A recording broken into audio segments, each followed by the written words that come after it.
Hello, you detail-oriented and analytical Virgos. Very happy to have you here today. This is your astrological predictions for January 2025. For those of you that don't know how I work, I keep my own personal calendar indicating where the planetary movements and alignments are each month. I do this, I've been doing this for years. And I've got that in front of me. I've got some notes regarding January 2025, and let me pull up the astrological charts that I had set aside for you. Okay. Got them. So we are ready to go. So we are going to take a look at what's coming for you in January 2025. January 2025 for the sign of Virgo. Virgo, sun, moon, and rising signs. Okay. Big picture, the big picture, January's theme for you, Virgo. The sun is going to be in Capricorn until January 19th at 1500, which military time, that's 3 p.m. in the afternoon, New York time. And while the sun is in Capricorn, it's going to be in your 5th house. I love the 5th house for you, Virgo, because it may bring like some fun and excitement in the first 3 weeks of January. The 5th house is about creativity. It's about self-expression. It's about romance, children. It's about fun, having a great time. And so you can tap into your passions and focus on what brings you happiness during these first 3 weeks of January, which will be fantastic. When the sun moves into Aquarius, this is where you start getting very Virgo-minded. You rule over this particular house, and the sun is moving into Aquarius, which is in your 6th house. And that is actually the house that Virgo feels most content in, because Virgo rules over the 6th house, and it's a house of work, routines, health routines, things of that nature. So towards the end of the month, you're going to be refining your daily habits with regards to work, daily habits with regards to exercise, with regards to eating, with regards to your life in general. So you're going to be realigning your schedule with your goals for the year and for January 2025. Like, this is fantastic. It's a great place for you to be in. So personally, Virgo, if it was me and I was a Virgo, I would take the first 3 weeks to just say, okay, let's have some fun. Let's explore some creative passions. And then let's set the New Year's resolutions towards the end of the month, where you can actually refine your habits, refine your schedule, things of that nature. So Virgo, please excuse my son's cat. He's crying at the moment. Oh, poor little Hoshi. So Mercury in December, mid-December, had gone direct. It had been previously retrograde at the latter half of the year. And we sit under this post-shadow energy for a couple of weeks. So as we roll into January, the post-shadow is lifting, which is fantastic. And it's lifted significantly, and thanks to the new moon on the 29th, and the lifting of this energy, we should be feeling a renewed sense of hope, a renewed sense of excitement. Now, Mercury was retrograde in the sign of Sagittarius. And Mercury is your ruling planet, Virgo. So as your ruling planet, when it goes into retrograde, it has a huge impact on you because it's your ruling planet. So this impact for this particular retrograde was in your 4th house. And the 4th house is that of home, family, things of that nature. And so you may have experienced some delays or some difficulties in your home environment. You could have experienced, outages in your home, whether electrical or, utilitarian, like washer and dryer struggles or refrigerator struggles or air conditioning struggles, things of that nature. You could have run into any number of delays and struggles associated with the home. And you could have also run into miscommunications with your family members, or felt an extreme sense of responsibility with regards to family over the holidays. So The shadow is going to be lifting in completely. By mid-January, you shouldn't be feeling any of this energy. Everything will start to move forward nice and smoothly with the home, nice and smoothly with family. You should be able to resolve any conflicts that occurred between you and family members in the latter half of the year. You should be able to resolve those on the latter half of January. So keep that in mind, because if you've been feeling a sense of struggle, if you've been feeling a sense of difficulty in those areas, that is coming to an end. So that's a good, fresh new energy for you for January. Uranus is going direct on, let me consult my calendar. Uranus is going direct on January 30th at 11:22 a.m. It's going direct in the sign of Taurus. This particular sign is in your 9th house, which rules higher learning, travel, philosophy, things of that nature. If you've been feeling stuck in any of your long-term plans regarding travel, regarding education, regarding anything of that nature, and that will not be for all of you, because not everybody will be in that kind of mindset, there is the potential to open up fresh new opportunities for that at the very tail end of January, which is positive for you. Now let's talk about the full moon and the new moon of January. So we have the wolf moon. We have the wolf moon on January the 13th and the snow moon on January the 29th. So the full moon is in Cancer on January the 13th at 15:26. For those of you that don't do military time, or 17:26, that's 5:26. And the new moon is on the 29th of January at 07:35. That's 7:35 in the morning. The full moon is in Cancer. This is great because this is your house of friendships, social interaction, social networking, aspirations with regards to social type of energy. So this is a positive movement here, but keep in mind that full moons also bring endings. So you may be reflecting on your social circle, on your friendships, deciding who stays and who goes, who might not be good for you, who might be good for you. There's also, whenever we have a full moon, there's that intense kind of like passionate energy, you know, a little bit on the sex kind of side. And so you may find that somebody in your social circle may kind of inspire a sort of a fiery passion for you during that time as well. So keep that in mind also. It's a great time during those 2 weeks for you to focus on progress in any group projects and long-term goals. Definitely would be superb for you from January the 13th through the 29th. Now, when the new moon in Aquarius comes, that will be back in your 6th house. We're going back to your 6th house, which is where you feel comfortable, determining your upcoming schedule, setting your intentions around health, productivity, work, and refining your daily schedule. So you may find yourself working on a planner all of a sudden, you know, like grabbing a new planner and say, okay, I'm going to map out the next month. I'm going to map out my new fitness goals. I'm going to map out this, you know. So it's a good energy for you. You're going to feel really at home in that energy towards the end of the month. Now let's talk about some fated and difficult energies for you. I've been going over this for every single sign, so I'm not singling you out, Virgo. Don't worry, you're not the only one who's getting some difficult news.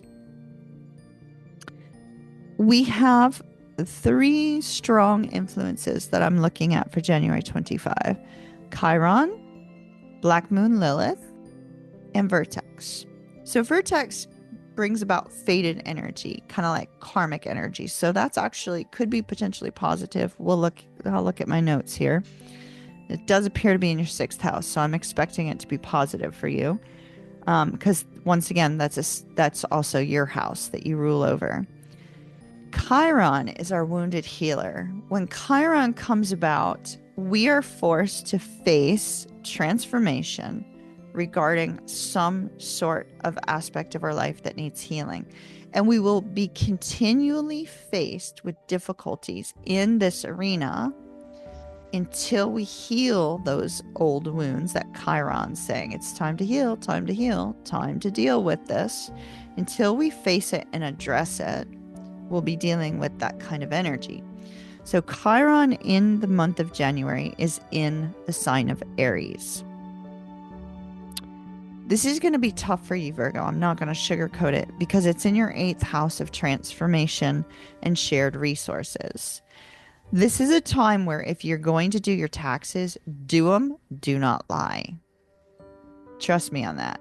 Do not lie on your taxes. Do not stretch the truth on your taxes, because the 8th house can rule over taxes as well.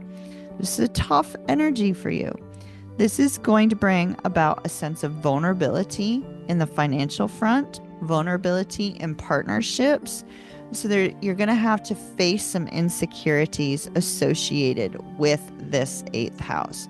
So be prepared for that. It's coming up. It's going to be kind of a lingering energy throughout the month of January. It may kind of crop up and disappear and crop up and disappear. Please excuse any noise in the background. I'm not sure if it's coming through the mic. So Black Moon Lilith deals with our shadow energy. Lilith is going to be in the sign of Leo, which is your 12th house. The 12th house is a very subconscious energy. It's a very solitary energy. It's where we have to face our hidden fears, our hidden patterns, right? Those things that go on up here that nobody else knows about. And so this transit is going to encourage you to confront any doubts and embrace your full potential. So be prepared, Virgo. That might be a little bit of a tough one up here. Now, Vertex being in your sixth house indicates that you may run into some karmic moments tied to your work or your health. Be open to any unexpected opportunities of collaboration in this area that could lead you to some meaningful progress, okay? That seems to be of importance. Okay, now let's take a look at the astrological charting themselves and the various aspects associated with those charts. All right, my darlings.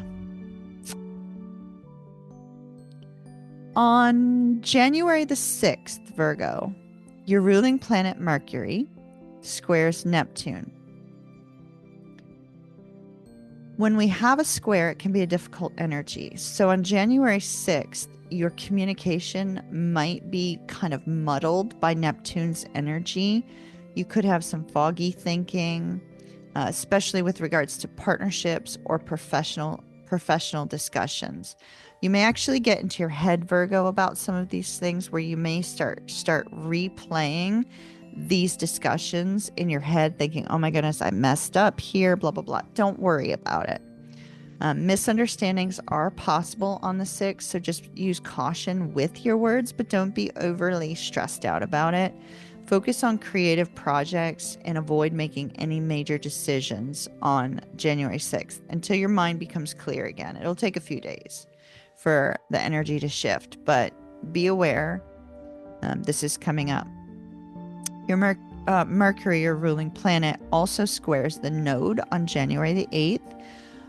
North node has to do with your long-term goals, your long-term journey, basically any kind of sense of destiny, sense of long-term fulfillment. You know, we have the square here. So once again, difficult energy. And it's going to cause a little bit of tension for you with regards to personal priorities versus public expectation, right? So what your priorities are may not be in alignment of what seems to be expected of you. So this will be a time where you need to reassess the path and ensure it aligns with your values and your goals. If it doesn't align with your values and your goals, it may be time to just kind of let something pass. So take time to organize your thoughts and create a clear action plan. That'll help quite a bit. All right. Let's see. Let's look a little bit further ahead in the month. Whoop. Hold on. Open the wrong window. Trying to put my Zoom window back up. All right, there we go. All right, Venus enters Pisces on January the 2nd. This can bring some harmony to your relationship sector. Venus rules over money and relationships. So on January the 2nd, tomorrow, you could see that there's a deepening of your connections, or you could be attracting a meaningful partnership in the area of work or relationships into your life. It's a good time to nurture love and collaboration in all areas. Focus on emotional connection and reciprocity. You know, a win-win situation for everybody will be good for you in the beginning of the month. Mars trines Neptune on January the 12th. This is a supportive aspect. This is good. When we have a trine, it's good. It's supportive.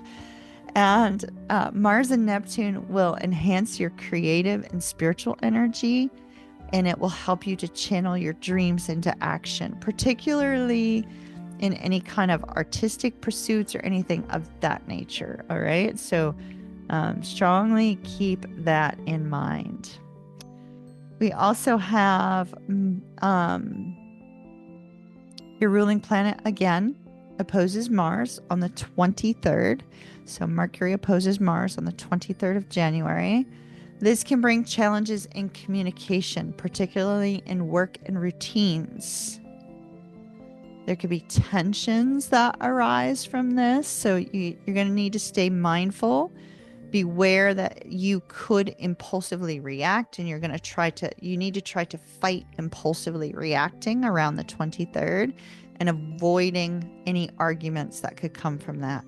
So focus on clear, calm communication and avoid rushing into any decisions on the 23rd, okay? The 25th, Venus trines Mars. This is a good aspect. It's harmonious. That's fantastic. Your charisma could be heightened. There could be a creative energy. It favors teamwork, romance, and personal passions. So great opportunity for you to explore any projects that excite you and that delight you. Uranus goes direct. We talked about that already. Venus sextiles Uranus on the 26th. This is also a positive aspect. So this could bring surprising, playful energy to your relationships and creative endeavors. Be spontaneous. It's sometimes hard for a Virgo to be spontaneous unless you have some placements that highlight that. So allow spontaneous opportunities and fresh inspiration to come into your life towards the end of the month, because they're going to keep things exciting. They're going to keep things fresh. You want to be open to trying something unconventional, Virgo, and that can bring joy and growth. So that is what I have for you, my dear Virgos. Mahalo nui loa. Have an absolutely beautiful January 2025, and I shall see you on your next video. Kiss, kiss, mwah, and ta-ta for now. Love and light, my darlings. Have a beautiful day.